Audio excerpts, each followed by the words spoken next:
Emri im jeshte Ilias. Historia ime fillon në qytetin I Lashtete e Balbekut, në tokat që ju I njihni sot me emrin Liban. Ju coj në një të kaluar të larget, në një kohë kur mbretërit të popujt binin në gjungje para statujave prej guri, ku besimi në një zot të vetëm dukej si një flake në prag të shugjes. Unë jam pasardhës I Harunit, velejt të Musait, ne kam jetuar mes këngjeve të prifterinjve pagane. Tregjeve të ngarkuara dhe në një kielke, ndonese I gjere. Dukej indiferent ndaj shëtitjeve të popullit tim. Kue ne femi gjerin e tim, ndjegja një lidhje të veçante me krigjuesin. Histori të parardhësve të mike udhehoken bani Izraelin rezononin brenda megjes I një thirgje. Ajo dite dukej e zakonshme. Dieli perendonte mbi Balbek ndërsa unë meditova larg qytetit. Pa pritmas, njëze rezonoi brenda megje. Jo një tingull, por një prani ke e tronditi qdo kenjen tajme. Ilias dhakize I fukishem, do të jesh I derguari im. Do të kushtosh popullit tim unitetin tim dhe do t'i largosh ata nga perendite e reshme ke adhuroni. Këgjo shpalje me mbush me frike dhe ekstaze. Si mund të sfidogja une, një njeri I thjeshta, tradatat e lashta. Si mund të përbalesha me të fukishmit e Balbekut dhe mbretin Ahab. Pavarësisht pjegjeve ke rotuloheshin në mendjen time, vendosmerja ime ishte e palekundur. Në agimin e dites që terë, u drajtova per në zemër të Balbekut. Kujteti po zgjoheshin, tregtaret dhe banoret po merreshin me detirat e tyre të perditshme. Deggjoni, thashe, ka vetëm një zot të vërtete. Keto idhuj ke adhuroni nuk mund të gju deggjojene, as të ju ndihmojne, as të gju demtojne. Kthehuni ne të vërteten ke parardhësit tane e dinin. Disa ndaluan të befasuar, të tjere keshen. Perke po të behesh, kanë gje njeri. A di me mire se prifterinjete tane dhe mbreti une vullnetin e perendive. Cado dite kthehesha. Kedo dite zeri im ngrihej me fort. Nëse shume me ingjoronin.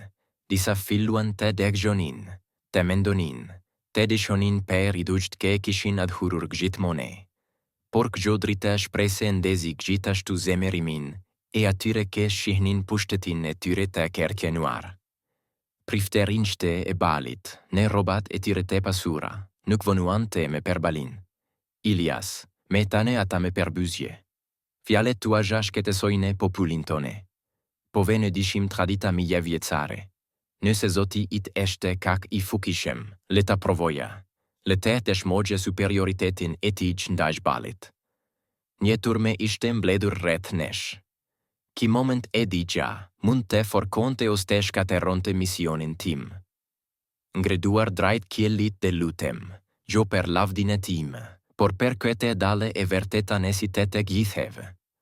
Pa pritmas eren u dëngrit. Reta e reta mbuluan dielin, dhe njëishi I forte rambi Balbek, një fenomen I jashteza konshem per kete sezon të thate. Habja ishte e dukshme në fytyrat e të gjithheve. Prifterin të mbeten pa fjale. Kim rekulli hapi disa zemra, por shumë ka mbeten të ngulitur në besimet e tyre. Mbreti Ahab, I irrituar nga prania ime ke porrite, me thirrin e pallatin e tigjes të ndritur. Ilias, ta aj, shikimi I tigje ke persiente kuriozitetin dhe kersenimin. Veprimet e tua po shkete sojne rendin e mbretëris e sime. Pse po sfidon traditat tona të shenjta? O mbret, ju per gjigja pa dridëgje.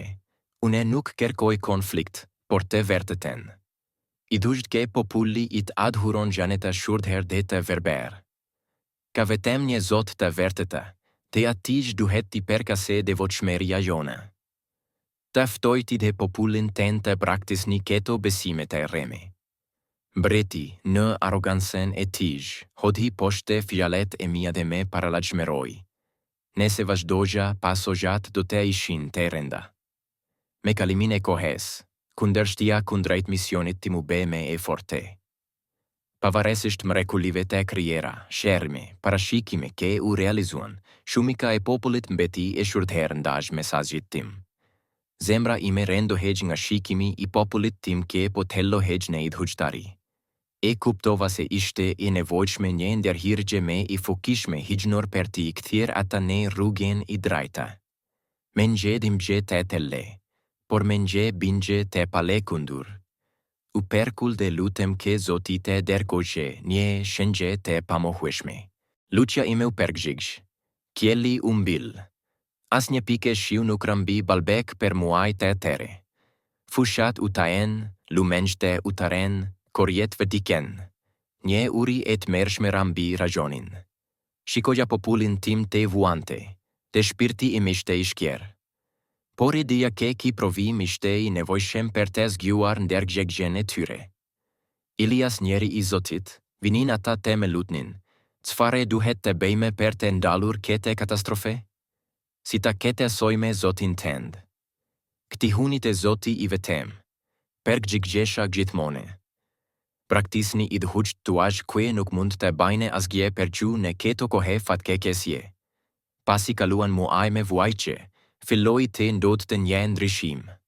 Të tjerë nga vështirësia, populli i Balbekut hapi zemrën. Idhujt u praktisen, të luçet e drejtuarat e Zoti i vetëm rezonuan në për rrugë.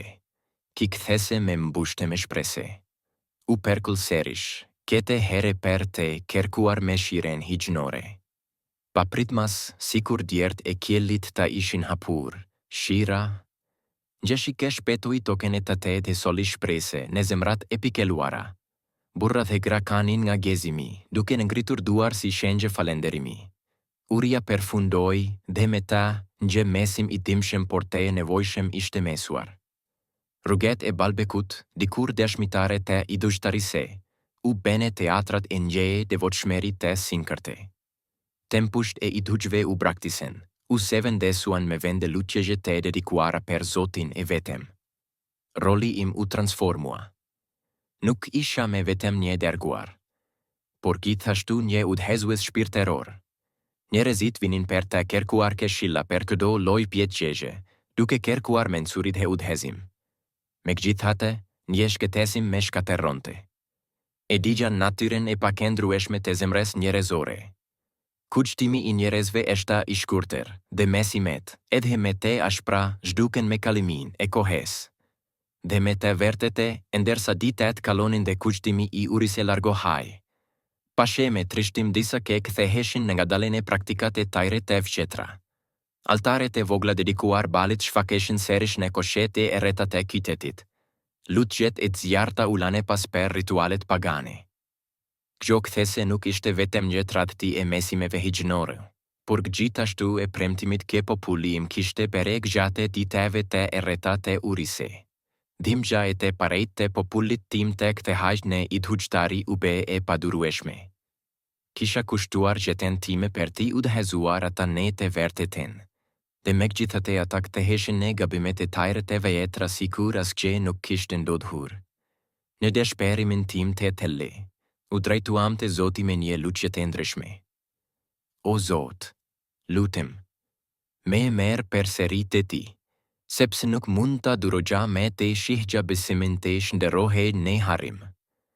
Por në vend të vdekjes që kërkova, Zoti me rezervua një përgjigje të jashtëzakonshme. Në një moment të shpalljes së fukishme, kuptova se koha ime në këtë bote nuk kishte mbaruar. Thjesht do të merrte një formë tjetër. Unë u ngrita drejt qiellit. Jo për të shpëtuar nga vuajtja, por për të u bërë një shënjë e amshuar e me shires të durimit hijnor. Ngjitja ime ishte një mrekulli ku e langjak gjurmet e paharrueshme mbi Balbek të brezat që pasuan. Edhe pse trupi im nuk ishte me ndër ata, historia ime dhe mesimet vazhduan të jetonin. Historitë e mrekullive të mia. Sherime, ringjallje, kontrolli mbi elementet. U bene legenda, që inspiroi në besim dhe shprese. Këto histori u perkollen nga brezi në brez. Çdo tregim forsimin mesazhit të monoteizmit. Me kalimin e kohës, historia ime u përzir me ato të profeteve të tjere. Në Kuran, përmendem si një njeri i virtitit të madh. Në Bibel, me emrin Ilja, jam paraqitur si një mbrojtës i paepur i besimit. Ngjitja ime u bë një temë fascinimi. Disa besojnë se unë ende jetoj, duke pritur momentin e caktuar për të u kthyer. Të tjere e shohin ngjitjen time si simbolin e një ekzistencë të amshuar pranë Zotit. Gjeta ime ishte një dashmi e fokise se besimit dhe durimit hegjnor. Në një bote ku ka shumë idhujt të rregjshëm, kofshin ato prej guri si në kohën time, apo me të fshehura si sot. Mesazhi im mbetet i rëndësishëm. Ka vetëm një Zot dhe vetëm ai meriton adhurimin tonë. Përmes historisë sime, zbulohet natyra njerëzore në kërkimin e mesazhit të përgjithshëm për kuptim.